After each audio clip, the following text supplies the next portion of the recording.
what? Come and in good spirit. Everybody needs to come in that good spirit because this is going to be vibing. There's going to be a good vibe. Thank you. Meet and greet. Yes, there's going to be. Enteekateeka z'ekivvulu kya Mubanda ziri mu kugenda mu maaso. His Excellency Kyagulanyi Robert Ssentamu ennaku z'omwezi 20 omwezi guno gwennyini ogwokuna era omwaka guno gwennyini agenda kubeera mu ttaka mu ggwanga erya UK nga ekimutuddeyo agenze kuba ku bandongo. Bakituumye The Return of the Gladiator. Bobi Wine abadde amaze ebbanga nga talinnya ku stage kuyimba.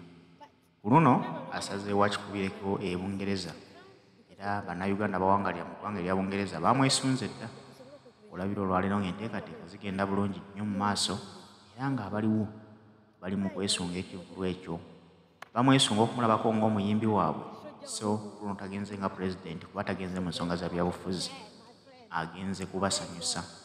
Abayimbi bangi nnyo ddala bagenda okugenda nabo era ng'enteekateeka ziri mu jjiya ennaku z'omwezi 20 abawangalira e UK olunaku luno balwesunze balulinze nga mbaga okulaba ku pulezidenti waabwe ng'azze nga Bobi Wine ku stage.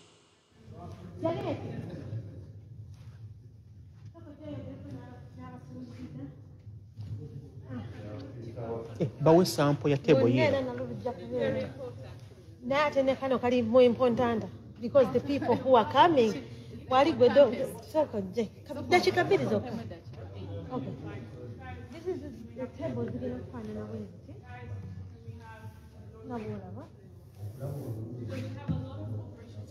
So the table for 10 people or more. Babiri. Basatu. That one is for 12 people. Batano. Mukaaga. Musanvu. Munana. Mwenda. Kumi. Yeah. By the way, people are not going to be sitting on each other this time round.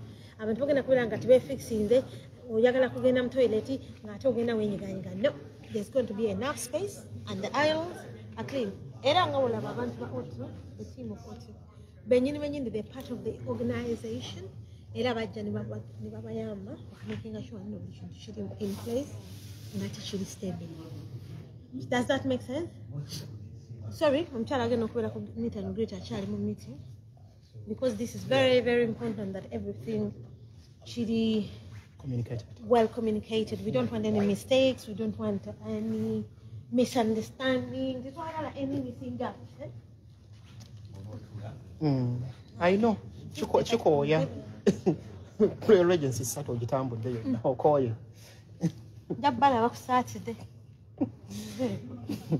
Okay, kati wo ayan lady mba musibudde nga ngamba nti nno kakati kamera nze njirina mu bitiibwa nze ogwange kubalambuza kubalaga kifo how big this place is. Remember, it's 3 times the size of Royal Regency. You know, chemwamanyira Royal Regency. Sitting capacity of this place is 4,000 people. What you're seeing right about now is an empty shell. I could call it an empty shell. Why? Because stage but in the coming days, you'll be seeing something very, very significantly different from what you're seeing. Something different is going to be happening here.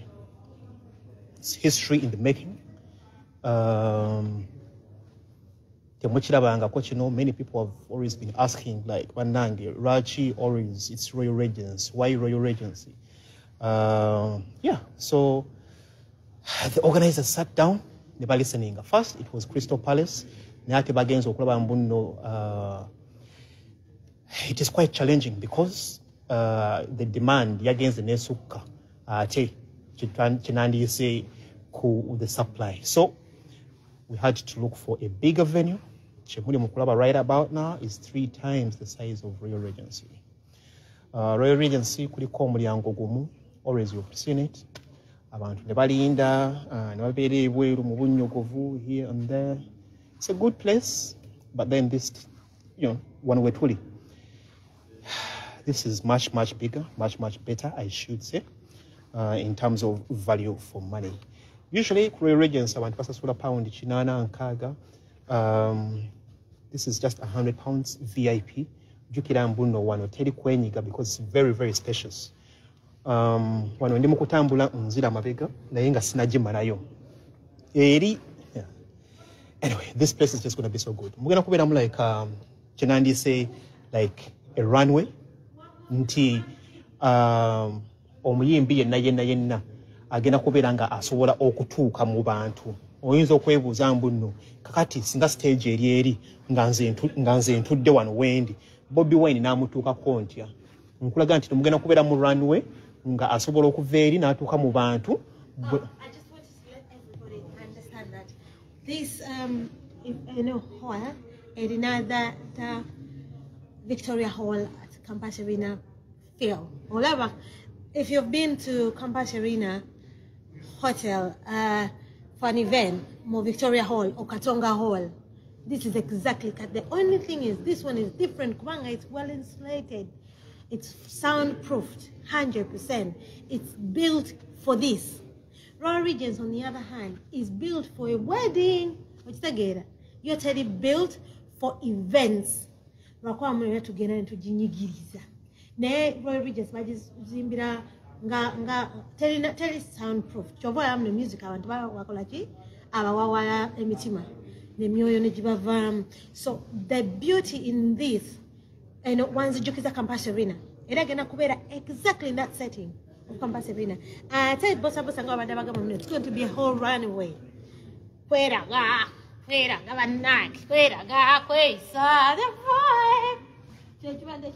Okay, musibude aja komawo nchima aja komawo. So as I was telling you, it is such a big place, massive place. Ntambude okuveeri nze no nate still ekifo kikyali kinene nnyo. I don't know where the stage is going to be. Of course, we've got different people moving up and down. Bagazako or trying to locate where exactly the stage will be best suitable. The different people here with different expertise. Akomyewo nabagambye ajja kukomawo buli kana bajjukira ajja kubeera nga akomawo nga ababuulira. Agocha, alisa agocha. Waliwo a deal for rooms 339 a night. If you want to sleep at the Wagulu night, first come, first serve thing because they only have 100 spaces. Banag. What else is it for the motel no magarawo? Oh, you know when I was a jamba become music move on. Motel 339 pounds. Less than $1 million. It's about $1.5 million. Leta kumwaga anza. Gena kusoma mo otwera ngena kuva no ngambuki. Come, abade banonya hotel 339. Isn't it worth it? So how would they be able to get the offer? When you come, contact me, contact the team, bagena kuwa that deal, ne code or booking your hotel. Okay. But it's a first come first event. So just remind you, Pat, just a few minutes ago, tulina different people above them all too. Mu background muyinza okubanga mulengera omukyala omulala agenze. So they've just communicated to us ntino waliyo offer for those abandyagadde okusula wano. Whatever. Weekend. Yeah, weekend. So, by discounting the normal rates as a hotel, and if you really want to kusula wano, above Manchester, yes, understandable. It's a long journey. Please do contact Pat. You can go through her DM. Bagambi room maker. 339. But for room maker, how many rooms? Yeah, 100 rooms. So yeah, 100 rooms is first come, first serve. Now, yeah, that all said, there's so many hotels around this place. Is it cheaper? Yeah, much cheaper. But it depends. I mean, Intercontinental, yeah, it's a 5-star hotel. I have to say. Oyambuka bwambusi by the way,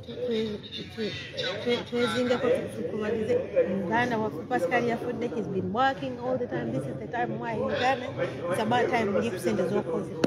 When you're down,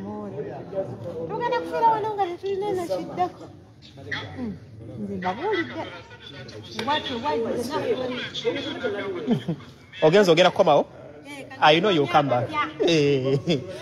Yeah, I will Saka. Okay, back to me. So, what team Jamuni Mukulaba? Eyo. So, Oyo Mucharo at what they offer, hotel.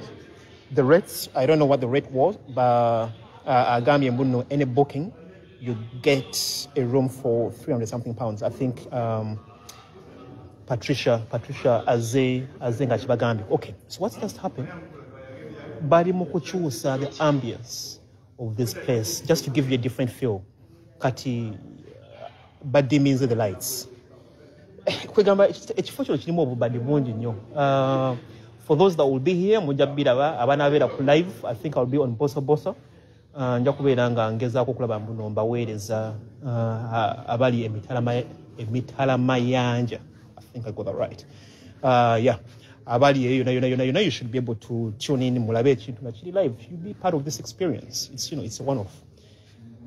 Tomanya, when next we shall be coming back here. Na yeah, history in the making is just on the way. Oh my God, it's so big, so huge.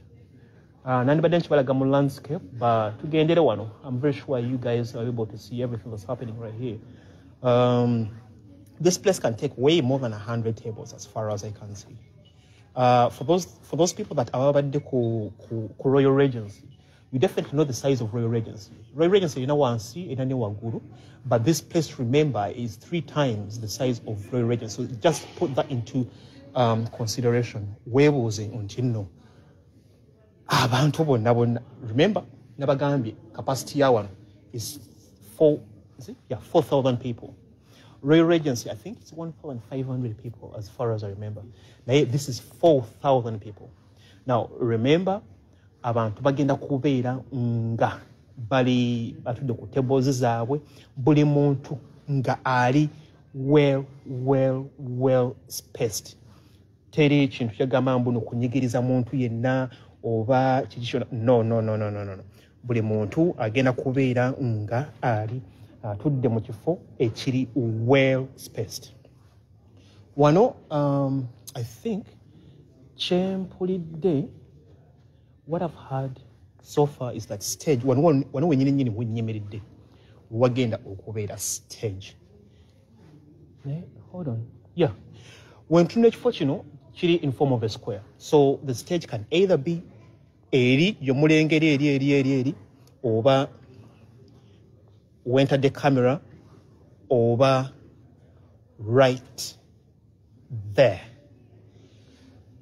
Depending, but we've got different engineers here, here and there, what to do. Sound engineers, but we've got people about an experience in their field of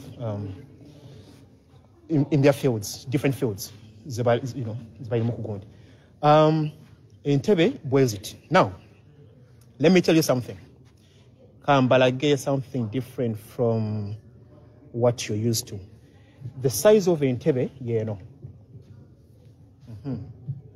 What's going to happen for those Abamanyi Entebbe, Kakati, there will be another chair adjoined onto this one. So I know what tickets is at £50, what tickets is at £70, and tickets of £100. Some people will be badiku table, but of course everyone will be accommodated. Feeling until yes, it's VIP experience. Much as what we the VVIP fee, but it doesn't mean that other people that have paid less will feel less important or whatsoever. So everyone will be catered for in his or her own right. Nayenga, just know it's just going to be a different history altogether, different experience rather. I beg your pardon. Come experience something that you've never experienced before. Wano, O2. O2. Those of you who have been at the O2, yeah, you know what I'm talking about. Ababadeku Royal Regency, yeah. Just get ready for something different this time around. Yeah, I think we've had enough of a talk. Kambalage ceiling. SC, it's just so beautiful. To be honest, namely wherever I am, but all there is a big difference. What I'm used to, right about now. Okay, I think I should be letting you guys go quite soon. Naye kati mbalaga. Buli muntu ali mu mulimo gwe. Buli muntu ali mu mulimo gwe. Okujja kwa sinagenda omwami ono mbadde sinamubalaga. You see, there are people who are always working in the background of things. The invisible forces or the invisible faces of things. Things happening. You just see things happening, but you don't know the people that are behind some of these things. The faces mubalaba because you're used to them, but there are those faces that are always behind the scenes. Mwami Gulimu Mukulaba right about now is a community icon, a very big community icon. Mwami Edwin Sisange. Mwami Edwin Sisange is somebody who, for those people that have done some sort of IT, he is the software. He's one of those coding gundias or Python, Java. That beyond the hardware, there is that software. Omwami Gulimu Mukulaba. He's a big brain. He's a big brain behind so many things that happen. And he's one of those brains behind what you are yet to witness on the 20th, which is next week on Saturday. Mwami Edwin Sisange, please have a word. Gonsowola okolachi okugambako ku bantu. Abantu bagamba about this event. I think abantu just kubakubiriza kujja naye bajjenga bukyali. Mujenga bukyali bannange mujenga bukyali kubanga ekifo mukirabye ekifo kinene wabweru byokolawo bingi ate naffe twetegese tulina bingi byebitanategera bimujjukola obulabi ku lunaku olwo abayimbi bonna bamaze okufuna visa tiketi zaawedde dda buli kimu entegeka zonna ziwedde wano omuntu laba wano final touches. In other words tuli mu kulikola rehearsals kyekigenda okuhappeninga on the day naye ffe tuli ready bannange batanagula tiketi zammwe mugule tiketi zammwe link kweziri online tubakubiza bannange mugule tiketi zammwe kino ekifo ekigenda okubeera wano agenda kubeera history nga abiri April 2024 agenda kubeera history bannange mujje mubeere part of that history. Yes. Before you go, you've been at the Royal Regency. I'm very sure you've organized events. You've been part of the events that have been or have taken place at the famous Royal Regency in East London. Well, this place is not very far from East London, the same Royal Regency. What difference have you seen? Because you've been here physically now, you've seen what the place looks like. Abantu ba painting the picture of the difference at war right where you are and the Royal Regency. A difference kino esokera ddala be bayimbi betuleeta bayimbi bajja lunaku olwo banjawulo nnyo bibyo tubadde tutegeka ku Royal Regency naye bwetunuulira ekifo mu butuufu nange bwolaba ekifo kubanga batugambye tugamba nti sound teriiko limit ne bonna kuba sound yenkanawo wano tulina gogenda kuleekanyiza tewali agenda complaininga n'ekirala nti wano wennyini awali event osobola n'okusulawo kwegamba byonna byonna osobola obikolera wano n'ekirala nti train station eri awo dakiika nga 2 otambula butambuzi nojja wano baasi tulinawo cable cars zonna zikuleeta waliwo diala ekuleeta kwegamba entambula okutuuka wano nungi nnyo bw'otunula abweru wali kati wano tuli ku O2 naye sayidi eri ye Canary Wharf kwegamba wano ebisinga ebigenda mu maaso mu London biringa mu mayiro emu ne we tuli so kino ekifo Royal Regency nungi nnyo naye ate kino ekifo kyo kisingako kisingira ddala bigenda okubeerawo ku lunaku olwo abayimbi ekifo byonna bisingira ddala bitubadde tukola ki era bannange mujje tusuubira n'abantu bano bagenda kuba bebabujja naye nga banjawulo tusuubira ekyo kubanga batugambye dda babukinze hoteri wano pound 3.5 tufuna zi messages babukinze hoteri pound 3.5 bagamba tulyoke n'ekyo so bannange mujje tubategekedde bulungi nnyo amaanyi gonna gaweddeyo abantu abali behind this be bantu bewandisuubidde okubeera mu bintu ate ebisingako so tuleese the best buli ekigenda okukolebwa wano tulonze abali the best sound the best lighting the best abayimbi the best venue the best n'ennyonyi era tugenda kulonda the best so buli kimu kigenda kubeera dress. So leero nakuza omwezi 11 event eriyo ennaku z'omwezi 2 which is next week on Saturday. Yes. Lwaki kitandise lwaki tuli mu kifo kino olunaku olwaleero tufandibali tugamba mbuno because usually tulinda ennaku 2-3 okubeera nga tuli mu kifo okukiorganizing or something of the sort. Lwaki week ekyagulayo tinawera actually more than a week. Yeah, where are we here? So tuzze wano leero okukola nga bwegwanga nti rehearsals, final touches, then tutulire mu blind sports obuntu bwe tutanalaba kubanga bubeerawo, so twewe time. So buli kimu kutwagala tukikole time nga tuwadde time kubanga tuli mu kifo kirungi kya bbeeyi naffe twagala tukole ebintu nga byebyo value for money. That's why tuli wano mu budde buno tetuna kikola kino tuzira kugenda lunaku lumu bbiri nga tukola ki naye nga bemulaba nti kati tuli ku final touches tusetinga buli kimu kikole ki kigwe mu budde alaali tube nga tulinawo kyetukwasa. That's why tukubiriza abantu bannange mugule tiketi zammwe mu budde. Tulina international visitors. Many people have been, calling in from different countries. I won't be mentioning countries, but of course, when you could register, you're able to see the database of different people coming in or flying in. I think I've had DJ Banazo here. Gambia Mbuno, the hotel is already booked. What message have you got for those people that are traveling from afar? As far as America, Sweden, Europe, traveling from South Africa, whichever country they're coming from, purposely for this particular event. It is history in the making, I should say. But what message have you got for them? Because they're paying a lot of money to fly in, and at the same time, they're paying a lot of money for hotel accommodation. In total, but they're spending a lot of money in general. What message have you got for them? I think, like I said, this is a news. We're going to find a value for money. And also, not only to get a finger show, we know what in non-government organizations to raising awareness into binge. For example, we're raising awareness for mental health. We're raising awareness for what we're dagara disease of HIV. So koro nakule tugenda raising awareness era tulira abantu bayinza kulijjawa era kuweerere.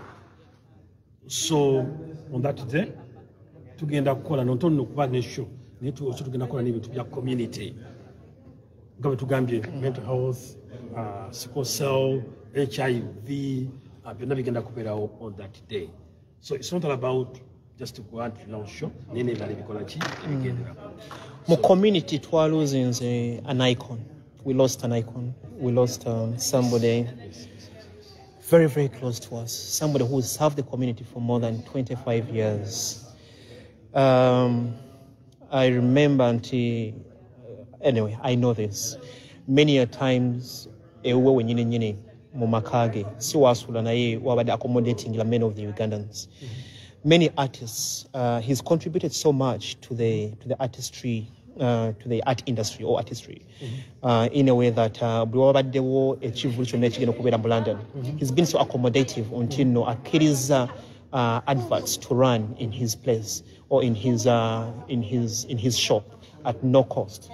For this particular event, nawulidde ntino yagambye ntino ekipande cha omwami Kyagulanyi or Bobby Wine. Let's say Bobby Wine because Bobby Wine yagenda okujja wano. Because he's coming to perform. He's coming as a singer. Kyagulanyi, yes, there is Kyagulanyi, but this is Bobby Wine coming to perform. What have you got to say in regards to the death or the untimely death of our big icon, Omwami Pascal? Omwami Pascal, ngenda kwogera ebigambo byasembayo okungamba ku event eno. Yangamba lwali lunaku lwakutaano. Ku Monday.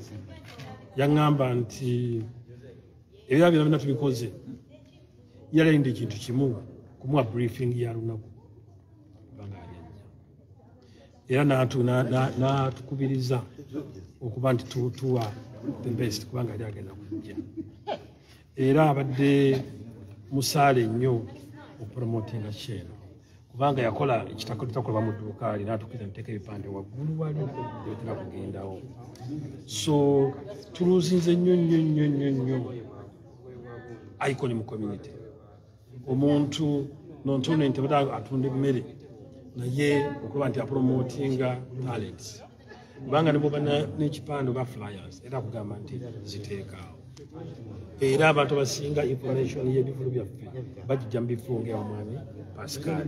So kibi nnyo nti twaluzinze omukungu wa Kabaka naye ate community simanyira tulina kukola nnyo okulaba nti alisi tufunayo abantu nga ba Pascal abawerako. I believe era nkimanyi nti akuliyetiza abantu bangi mu community abalinga Pascal. So bannange tubakubiriza nti abasobodde tugende ku lumbe lwa Pascal n'abalala tudonatinge tuweeyo kwa nti munnaffe tumusiibula mu nsiibula ennungi n'abaana bennyini tukontinuinge obasupportinga because batwetaaga bwe tulina okubalagira taata waabwe kyabadde amiininga gye tuli ye tusobola kimulaga kati netusobola kiraga baana kubanga abaana batulekedde abaana abawerako ddala ate abaana bali determined okulaba nti bizinesi not only business bali determined okulaba nti bakontinuinga okusavinga community. So yo community nayo bannange tubasaba tubeeremu abaana olunaku olw'enkya Friday nga 12 olumbe lugenda kubeera ku Tea Crib.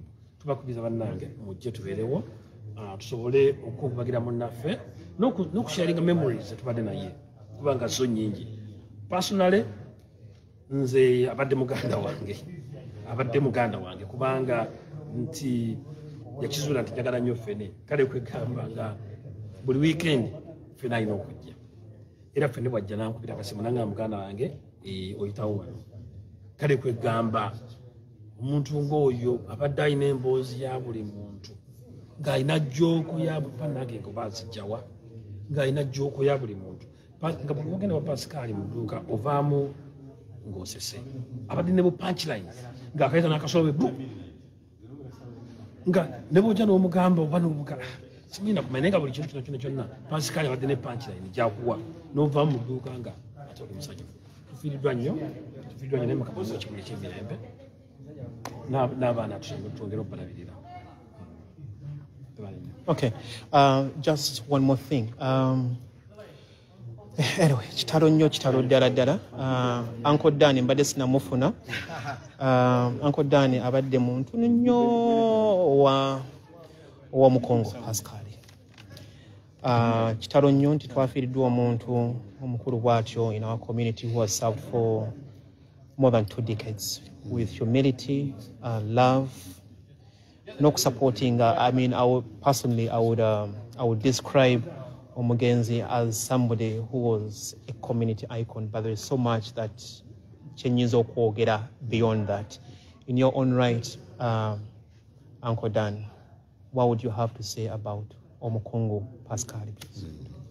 Well, kamala okukola ki kuintroducing wadde bapita Uncle Dan ne Daniel Lunge omusajja omuganda yeddira ennyonyi ŋŋaali.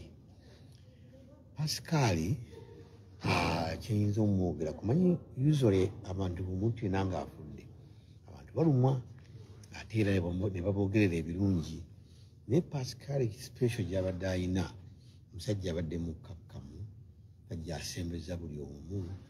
Bannayuganda abadde atuleetera emmere entugulawo naye nze mbaddeyo emirundi mingi ng'abanaggana bagula emmere, mbaddeyo emirundi mingi nga Abachina bajja ne bagula obwenvu, mbaddeyo emirundi mingi nga abayindi bajja kugamba ate n'amawanga sigala kuba atonda amatooke nti baganda baliwo bokka naye bannayuganda bonna Pascal abadde atusembeza. Si kyekyo kyokka nti abadde atuguza emmere yaffe naye nga waliwo engeri gye tukuŋŋaaniramu awo bwemba nga nina kenjagala okuweereza Pascal ntadde wano baasi yange erimu pound 10 oziwa gundi Pascal ng'azikwata. Pascal waliwo ebbaluwa egenda wa maama wange gundi ajja Gikima. So ebirungi bingi nnyo era tufiiriddwa si just omuntu nti abadde atukolera business naye omuntu abadde atuyamba ffenna abali e Bungereza. bantu bangi abayise wano nga bava mu Amerika, bantu bangi abava e Uganda, tubatwalawo Pascal ne balabawo ne basanyuka. Ate n'omutima omulala gw'alina ebintu bimu byagayinaawo ng'ayinza okulaba muzeeyi naga buno bwembu butwale nze mbadde ndyawo Bogoya yaŋŋamba buli wenjagala nga Bogoya yalyanga